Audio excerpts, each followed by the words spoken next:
बड़े बदलाव के लिए बदलें छोटी आदतें। आप कितना कुछ भी चाहते हो, आपके भविष्य को सिर्फ वही चीजें आकार देती हैं जो आप निरंतरता के साथ करते हैं। ये एक छोटा सा लेकिन बहुत शक्तिशाली प्रभाव है।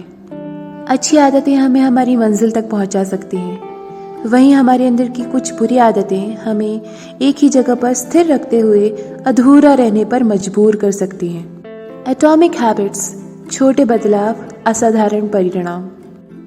जी हाँ दोस्तों, जैसे कि इस किताब के शीर्षक से जाहिर है, मैंने इसे पढ़ के पाया कि किस तरह हम मामूली सी बातों पर ध्यान लगाकर उन्हें आदतों के रूप में ढाल सकते हैं। नमस्कार, मैं हूँ दिया और आइए चलते हैं एक ऐसे सफर पर जहाँ जीवन को और सफल बनाने के कारगर उपाय बताए जा रहे हैं। लेखक जेम्स क्लियर की लिखी इस किताब में, जिसमें अपनी आदतों को बदलने और हर दिन बेहतर होने की आसान राह बताई है।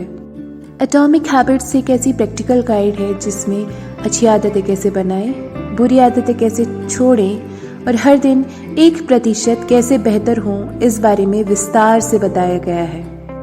लेखक के अनुसार ये जानना ज़रूरी है कि अगर आपको अपनी आदतों को बदलने में परेशानी हो रही है तो समस्या आप नहीं है, समस्या है आपका सिस्टम।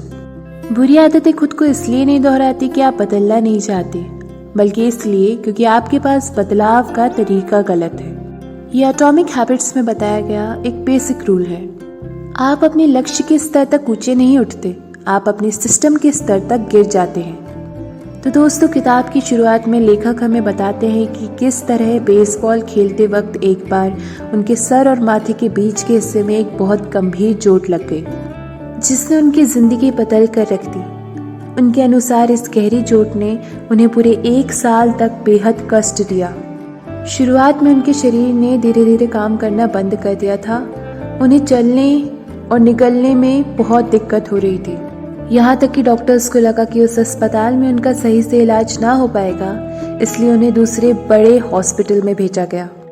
पहले उनकी नाक की हड्डी टूट गई और फिर उसी समय दिमाग की सूजन की वजह से वो कोमा में चले गए।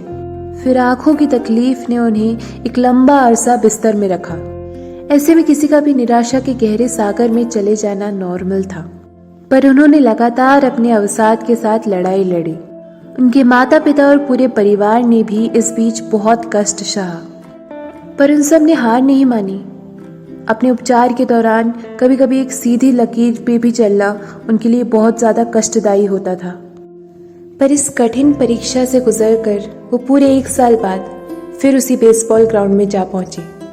लेकिन उन्हें ये बात जानकर बहुत दुख हुआ कि जिस खेल को उन्होंने अपना पूरा जीवन दे दिया था, वो आज उस खेल को खेलने के लायक नहीं रहे।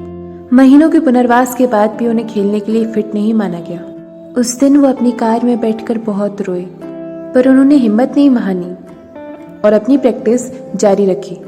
वो अपने इस पसंदीदा खेल को एक पेशेवर खिलाड़ी की तरह खेलना चाहते थे। हाई स्कूल में बेहद खराब प्रदर्शन के बाद भी उन्हें ये विश्वास था कि एक दिन वो इस खेल के बेहद महान खिलाड़ी बनेंगे। उनके पिता भी इस खेल को पेशेवर तौर पर खेलकर अपना नाम पहले बना चुके थे। वो ये भी जानते थे कि हालात बदलने के लिए उन्हें पुरजोर कोशिश करनी पड़ेगी। महीनों अस्पताल में घायल पड़े हुए उन्होंने सिर्फ इस मैदान पर लौट आने की कामना की थी और चोट लगने के पूरे 2 साल बाद उन्होंने कॉलेज में दाखिला लिया और वो उनके जीवन का निर्णायक मोड़ था, एक नई शुरुआत। ये वही जगह थी जहां उन्होंने पहली बार जाना कि छोटी आदतों के कितने बड़े और महत्वपूर्ण परिणाम हो सकते हैं। आदत आपका वो व्यवहार जो नियमित रूप से नजर आता है और किस तरह यह व्यवहार आपका जीवन बना सकता है या बिगाड़ सकता है, हम जानेंगे अगले एपिसोड में। आप बने रहिए हमारे साथ हमारे सफर में।